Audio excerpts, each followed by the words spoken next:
Hi, welcome to Practical Biz. This is Erica Sicosio.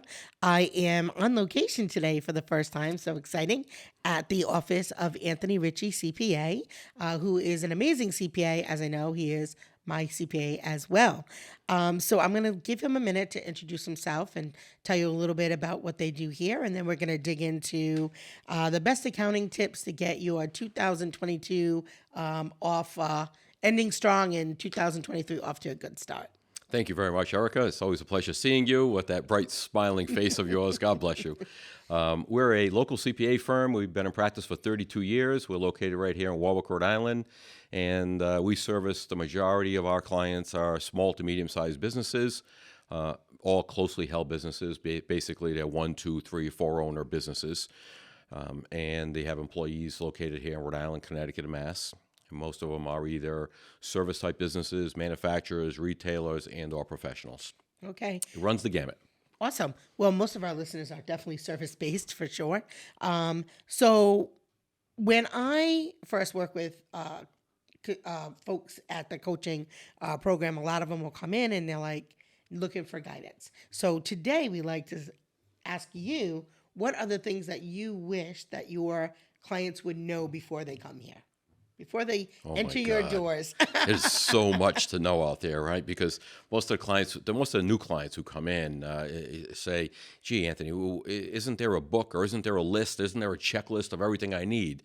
And unfortunately, the answer is no, because it's so diverse to every business itself. So every business is so unique where there is no checklist to say, okay, if I'm a restaurant, this is everything you need to do as far as licenses and regulations and permits and accounting and taxes and regulations and healthcare and health department licenses. Or if you're a manufacturer, there is no comprehensive list. So the best thing you can do is sit down with your tax advisor, sit down with your CPA before you go ahead and jump the gun. One of the best things you can do is sit down, have a nice discussion, where you want to go, what type of business you want to get into, the reason why you want to get into it, and probably one of the most critical things is to come in with a business plan, come in with a business model, come in with what you think your business model you would like to achieve, and some realistic expenses. Don't come in and say, "Oh, gee, Anthony, we need a business plan." Because why? Well, because the bank requires one. Well, don't have a business plan because the bank requires one. Have a business plan because this is your future. You're putting everything on the line. You know, most of these businesses that we deal with, they're putting everything on the line. Home equity loans, they're borrowing off of credit cards, they're borrowing off of family members, and their entire life is at stake financially. So they need to take it seriously and try to get the right advice from the right CPA. Yeah. So that is great business advice. And one of the things we often talk about is putting your A team together, which is having a great CPA, having a great insurance company, and having a great banker. And if you have those three people on top of a well-developed business plan, chances are you're going to succeed, right? That's right. So let's talk about choice of entity. We'll segue right into that as people are starting to develop these business plans or developing a business. Let's talk about entities, why, and the details of that. Sure. And to that A team, you need to add the A stands for attorney. Attorney. So you need to have the attorney on the A team as well. You are correct. Because we want to make sure that everything we do is good, because whatever you do in the inception, you could either later regret it, or they could later help you. Yes. Okay. So as far as choice of entity, right? One of the biggest questions we get is, "Gee, Anthony, I'm going to be starting up a business, and I've been reading online," because everybody reads online, which is good, right? Right. Read online, go out there, get the information, fill yourself with a lot of knowledge, and then what happens? You're going to get a lot of conflicting knowledge. So you're really not going to know which is the right choice of entity for you and your business in particular. Right now, there's a lot of choices out there, right? You can be a sole proprietorship. You can become an LLC, you can become an S corporation, you can become a C corporation, and an LLC. A lot of people come in and they say, "Oh, Anthony, I'm an LLC." That's good. What type of an LLC are you? Well, what do you mean? I'm an LLC. Well, an LLC could be taxed in one of 5 different ways. Wow. Right? So an LLC could be taxed as a multi-member LLC, a single-member LLC, a C corporation, an S corporation, or a disregarded entity. So you got 5 different choices that an LLC could be taxed. So a lot of times what we'll see is we'll see an LLC, and they may check the box as a corporation because they incorporated themselves before they came to see us or before they went to see their attorney. Yep. So when they check that box, that will then determine what type of entity they chose to be taxed as an LLC. And that may not always coincide with the federal ID number that they get at the IRS. Because a lot of times if they went in and just got their federal ID number and got organized at the Secretary of State's office, now all of a sudden the two of them are conflicting. They probably told the IRS, oh yeah, I'm a single owner LLC. And they probably checked the box in the Secretary of State's office that said I'm a corporation. Well, now the two are not in sync. So now we have to undo and we have to fix all that. So please, just if they come in early, if you discuss things, the easiest thing to do is to get organized as an S corporation or an LLC in the state of Rhode Island. You can do it online. It'll probably take you 20 minutes. Or you can get the right advice, sit down with the attorney, have a conversation with the attorney, have a conversation with us, and ask the right advice. questions. Ask, I think when you look online and you get all of the, like you said, conflicting information, I do think the benefit of it is it'll prompt you to ask questions you didn't know to ask, right? So you'll be like, I saw this, I saw that. What does it mean? How does it apply to me?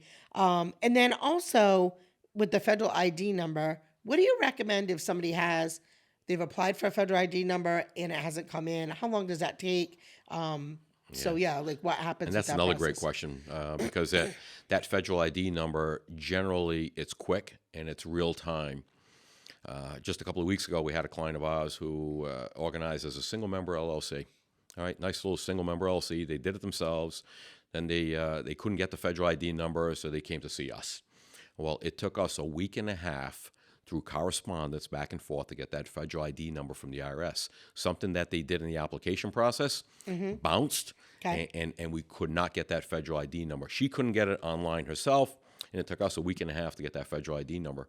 But the federal ID number, when you obtain the federal ID number, you have to make sure that you fill out the paperwork correctly. Because everybody thinks, oh, I'll just get a federal ID number.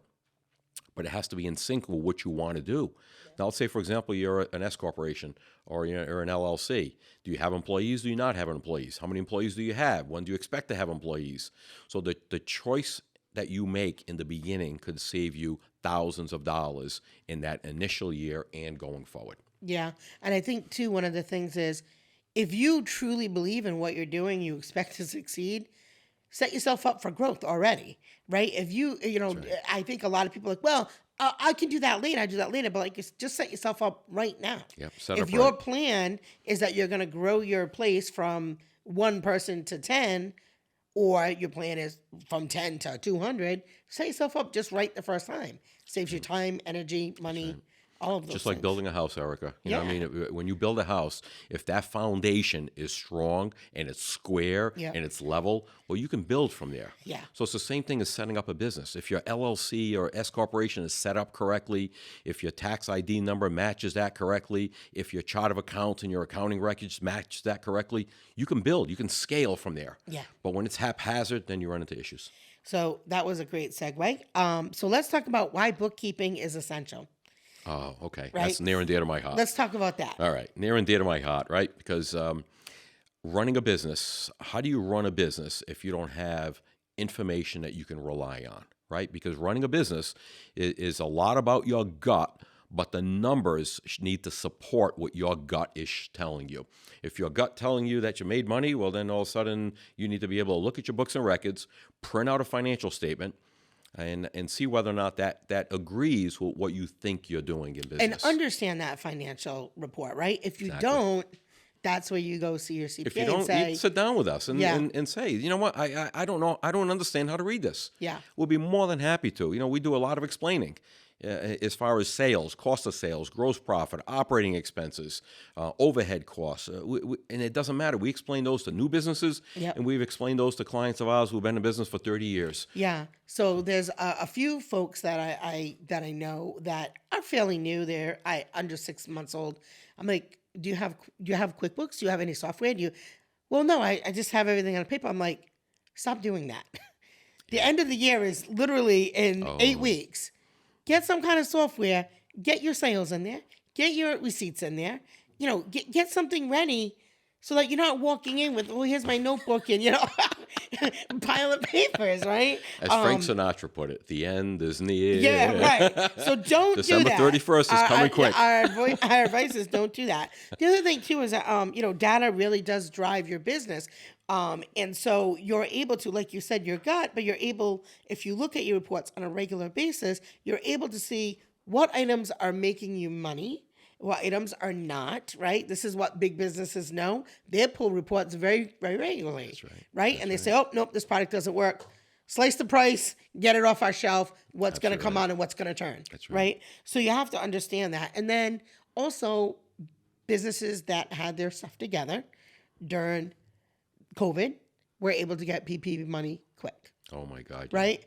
If you didn't have your stuff together, you either had a delay or you just couldn't get it, right? So it's those things, that unforeseeable situations that you don't know about, or God forbid, someone in your business gets sick and you now have to sell, right? And you weren't expecting that, right?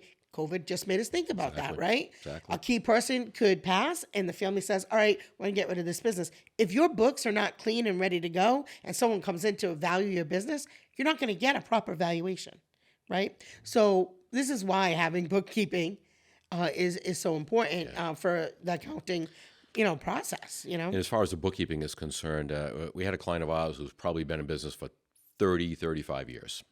He has a full-time bookkeeper there, and he said, "No, you email Anthony, because somehow or another, why does this profit and loss statement say that we're losing money for the last 2 months, July and August, lost money," and he doesn't understand why, because business is there. But what happens is the way the accounting system was set up years ago, there was so much detail in that accounting system where you really couldn't see the big picture. So what happens is sometimes when you have an accounting system that's so detail-oriented, you can't see the big picture. So you have to step back a little bit and analyze things a little differently. So we analyzed January through August for this client, and just come to find out that January through June, his gross profit was at a nice fixed number.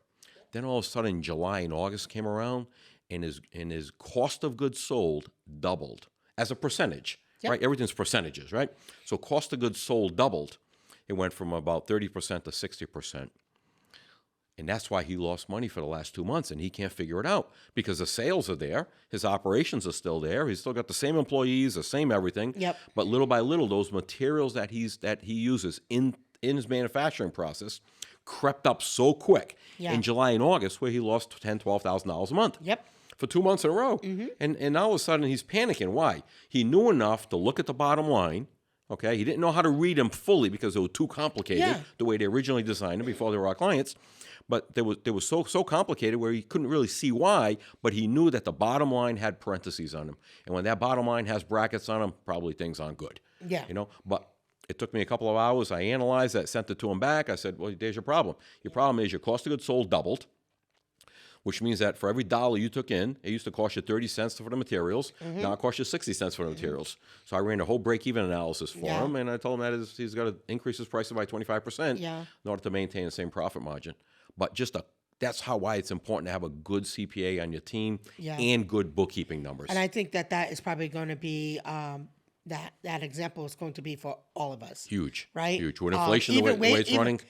Inflation, and then even just wages in the last 12 months, right? Somebody who was making $13 an hour now makes $17. Right? That grossly affects. And if you're in a minimum wage type environment where you have a lot of minimum wage people, and even if you don't, with the pay increases coming and the cost of living coming, nobody's paying minimum wage because no one can get anybody to work at minimum wage. That's right. So you're that minimum. So wage, you're paying over minimum wage, but now you're paying more than that as well because of the cost increase is coming. Listen, every January 1st, I think minimum wage is going up, right? Every year since I've been in business. Every year, Now I think it's at 12 and a quarter, and I think that's going to go up come January. We're going to be at $15 an hour. When I purchased my school, it was $7 an hour. Wow. Wow. Only been in business 14 years. Imagine that. It's doubled. Yeah, it's crazy. So, but you're right though. Having a good set of bookkeeping, a good set of numbers, a good team together. The PPP funding was the quickest funding we have ever seen. We've been in business for 32 years. Quickest funding I've ever seen in my life. It's amazing. If you had your numbers together, because you had to be able to prove that your sales decreased. How do you prove it if you don't have the good numbers? Well, and some businesses like childcare, we were shut down. We didn't even have a choice. Right? E- The governor said easy you're to prove closed. that. Pulling your license. There was no dispute. So let's talk a little bit about, we're talking about putting things together. Let's talk about software for a minute, right? I'm brand new. I've never had QuickBooks training. Where do I go? What are the software? What are your recommendations? Okay. So QuickBooks isn't the top of mind with every business owner just because they do good at marketing. QuickBooks, one of the leading financial accounting softwares out there, has grown as fast as they did, as good as they are, because they invest so many dollars into their product to keep making it better and better and better, right? So we're the largest QuickBooks Pro advisor in the state of Rhode Island. And the reason why we are is because it's a hell of a good product. And the reason why that product is so good, they're constantly updating that product to keep it leading edge. We used to support half a dozen other software companies out there. And we still support probably one or two others out there. But QuickBooks by far probably has, I'm assuming, 85 to 95% of the small business market. Yeah. QuickBooks, Well, they're QuickBooks innovative. Online. They're innovative. And they stay connected with their consumer. They stay connected, and they put a lot of money back in to constantly make that product better. Yeah. Years ago when I first started off, there was software that was better than QuickBooks. But what happens is they didn't continue to stay innovative. Yep. They didn't develop their product. They didn't put enough money into research, and now their products you don't even know what they are anymore. Yeah. Okay, that's how far along it's come. But something like QuickBooks, it's a subscription-based model. It's QuickBooks in the cloud or desktop. Either one is a subscription-based model now. Money well spent, but you need to understand how to use it. Once you understand how to use it, the information you're getting from it will help you make your management decisions, right? Yeah, you love it. I love those reports. You need to use it to run your business. Yeah. And they're pretty easy to understand, those reports, especially if you use the image ones, because some people are very imagey, That's right? Of course. So you can just pull up your dashboard and it shows you Yeah. green, red, green, red, right? It doesn't get better than that, does it? No, but you got your little wedge pie, right? Breaks it down for you. How much money is on rent? How much is on wages? Yeah, it's very visual. You can look at it very quick in a glance. You're not like, going through spreadsheet after spreadsheet. So I agree. I use QuickBooks myself. This is not sponsored by QuickBooks. That's true. So how do you set up? How do you pick like what kind of year you're going to use? Like year end or seasonal? Yeah, how do people pick? So back in the old days, there were a lot of fiscal year end. So a fiscal year end is a year end other than December 31st. Okay. So that's what we call a fiscal year end. Everyone else, December 31st is what we call a calendar year end, right? Okay. So you're on a calendar year end because your year end ends in December 31st, the same as the calendar. So I would say probably 95% of businesses nowadays are on a calendar year end. Not because they want to be. It's just that the tax laws make it beneficial to be a December 31st year end. Yeah, we switched. When we first started, we were... Yeah, you're probably a fiscal year end, like Yeah. September 30th or something like that. And all of a sudden, with the tax laws, with the pass-through entities, right, the S corporations, the limited liability companies, the single-member LLCs, all those pass-through entity returns, to make it in sync with your calendar year end, it makes it a lot easier. You don't have to do this additional tax return. We have some clients of ours that are fiscal year end, September 30th, October 31st, year ends. We have to prepare an additional tax return for them. And if there's a profit, then they have to put additional money on reserve with the IRS, sort of a prepayment of taxes with the IRS. But if you really don't need it, as far as your seasonality is concerned, December 31st works really well. It's just that you have to be on board. You have to know what your numbers are. Because come December 31st, we don't want to be reactive.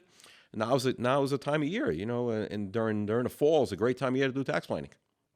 Well, that was my last question. So what are the benefits of getting your taxes done early or being prepared early? Are there any benefits? I know everybody likes to put it off because everybody's afraid that they're going to have to pay taxes, so they wait for the last day. What are your thoughts around that? So my question is this, right? If you're afraid to pay the taxes, but you don't know what the taxes are, wouldn't you want to know what the tax bill is so then you can prepare for it, right? Yeah. The worst part of the unknown is the unknown. Is unknown. Right? Because once it's known, then you can work toward it. You know what I mean? So October, November, December, you should know where your projected tax, where your profit is projected to be come December 31st, right? If you have good information, you got good historical information, we normally should run a 9-month profit and loss statement. We should be able to project out October, November, and December, or November and December. If you have 10 months worth of information, we should be able to project those out based on prior year historical data as well as your current year. If this year is running 10% above last year, well, then it's reasonable to assume that October, November, or December are going to be run 10% above. Yeah. You put those into the numbers. You put those into the calculation. Now you look at your year end saying, all right, you're projected to have X. Either it's a loss or a profit. And if you're projected to have that profit this year or in subsequent years, okay, what are you going to do about it? Do you want to pay the tax on it?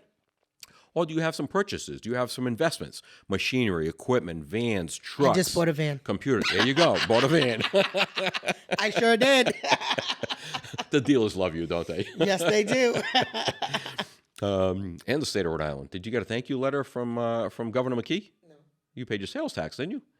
He didn't send you a hallmark? When I say I literally just bought it, Okay. it's not even registered yet. Like I bought it like 4 days ago. The hallmark, the thank you cards in the mail. Oh, okay. I heard he sends thank you cards for everyone who purchased large purchases. Nice. State of Rhode Island office, 7%. Nice. Awesome. So tax projections and tax planning is so critical, right? Because if you're going to make that large purchase, do you buy it this year in the current year you're in, or do you wait till next year? Because sometimes you're better off waiting until next year. Let's say you have enough write-offs this year to zero out that tax bill. You bought enough vans this year. Yep. To zero out that tax bill. Well, then let's make that purchase effective in January. Let's get that write-off in January, and then getting your taxes done early, right? So the best clients that we have, the most profitable clients that we have, are the ones who really understand their numbers, have all their information into us by January 31st. Some right out of the gate, January 5th, January 6th, we have tax information. We're doing their banking online? Doing their banking online. Because I'm online. like, how are they doing their bank rec? I want to know. Oh, yeah. Bank statements are downloaded. They're doing the bank recs online. Okay. Come January 5th, we're starting to we're working on corporate tax returns. We are finishing up corporate tax returns on January 5th, believe it or not. That's awesome. We are. Why? You finish it up in January. You have February, March, April. You have 2.5 months. You have 10 weeks to figure out how to pay that tax bill if you want to pay it. Instead of if waiting not, last tax minute, planning. Right. Okay, put money away for retirement. Buy the equipment. Stock up on goods and necessities that you think you're going to need. If you're a cash basis, you can prepay a lot of stuff as well. If you're on a cash basis accounting, so there's a lot of tax strategies to mitigate that tax bill if you want to pay. If you want to mitigate it. The utilities are going up, right? Didn't they go up this month? Oh, Electric and gas, so you can prepay those, folks. You could, yep. And I believe too, charities. I think giving back to your community, I think, is also important. So, what's the max you can do on a charity from a business? Most businesses are pass-through entities or S corporations and LLCs. So whatever they do donate from the business flows through your personal tax return. Okay. And then if you itemize your deductions, well, then it'll become an itemized deduction. Okay. But when they but when they increased the standard deduction on the personal level, and the single is like almost $13,000 and married is almost $26,000. When they increased that, originally we thought that maybe a lot of charitable contributions would go away because there's not as much tax benefit to those charitable contributions. But we're seeing the exact opposite. Most people donate to charities because it's the right thing to do. Yeah. They really want to help out that charity that they have near and dear to their heart. Yep. And so a lot of the charities are not being affected with the tax law, which is good. Thank God they're not being affected. So charitable contributions are still just as strong as they were in the past. And it is good. We do see a lot of charitable contributions for our clients. Okay. So before we wrap it up, I'm going to ask you a couple of quick fire questions. Is a gym membership tax deductible? No. Okay. Country club? No. How about clothing, uniforms? Are those tax deductible? Well, you said two things, clothing and uniforms. Okay. Is that clothing you're wearing, uniform? This is not, but we do have school uniforms. Okay, there you go. So there's a big difference, right, in tax law between uniforms and then regular clothing. So a uniform is something that you wouldn't ordinarily wear out, okay, or something with a company name embroidered on it or something like that. That is a uniform, fully deductible. Okay. So a lot of times we'll see clients that they go purchase they're purchasing their polos at Macy's and stuff. So we're questioning them. Gee, would you buy at Macy's? Oh no, Anthony. I bought 5 or 10 polos. We're having them embroidered. Okay, that becomes a uniform Okay. deductible. But regular clothing, suits, ties, dresses, pants, dry cleaning, none of those dry cleaning expenses for regular, ordinary clothes that you can wear out are deductible. Okay. As far as travel and entertainment, the IRS split those apart, right? So no longer it's meals and entertainment, no longer travel and entertainment. Entertainment piece of is completely separate and non-deductible. All right, meals is deductible, travel is deductible. So if you have a meal, you take out a client, you take out a prospective Meals client. like a $30 steak, not a 30 $200 lobster. Well, even I guess it must be a hell of a big lobster for a $200 Well, I don't lobster. know. Well, maybe nowadays, inflation, maybe it is. there's 10 of them at $20 each. So you can't always go by the total. Yeah. Right? But then again, that meal is deductible as long as there's a business purpose and a business intent there. Okay. And you should probably have that documented, whether it's in your Outlook calendar or you're on the receipt, whatever, document it, right? But so the meals are deductible, but the entertainment is not. Okay. Okay? So you can eat, but you can't have fun. Okay. Okay. Best advice for those who are running out of a home office, because a lot of people are doing that. So that's probably not really a quick fire question. That's but so true, Erica. Nowadays, with a lot all of people. these, Yeah. with all these startup, all the gig workers, all these home office people who are working out of their home, and legitimately so, the IRS has two ways that you can write off your home. Right? They have a safe harbor, which is $5 per square foot times 150 square feet. So you can write that off over there, or you can use your actual expenses. Right? So you got to allocate your home office, the office space that you're utilizing, whether it's 10 by 10, 10 by 12, whatever it is, 120 square feet, 180 square feet, or larger, whatever it is, divided by the total square footage of your home. From there now, whatever that percentage comes to, let's say it comes to 10%. 10% of your heat, 10% of your electric, 10% of your internet, 10% of your water, your sewer, rubbish removal for any large. There are some certain cities and towns that have to pay for rubbish removal, right? And any other expenses that you have for your entire home. Okay, landscaping, maintenance, septic removal, sewer bill. 10% of all that's deductible. So your office and home deduction could be your most valuable asset if you're running out of your home. And then don't forget mileage. Mileage for these self-employed individuals is huge. 50 something cents a mile, depending on what year you're in, 58 cents a mile for last year. And it's huge. 20,000 miles, it gives you a $10,000 tax deduction. It's big. Awesome. What's your favorite kind of ice cream? Chocolate chip. All right. That's it. This is Practical Biz Podcast. Thank you for tuning in. Bye. Thank you. We are a business coaching and consulting team providing business owners with the tools, advice, and strategy they need to grow and expand their business. Thank you for tuning in to Practical Biz Podcast.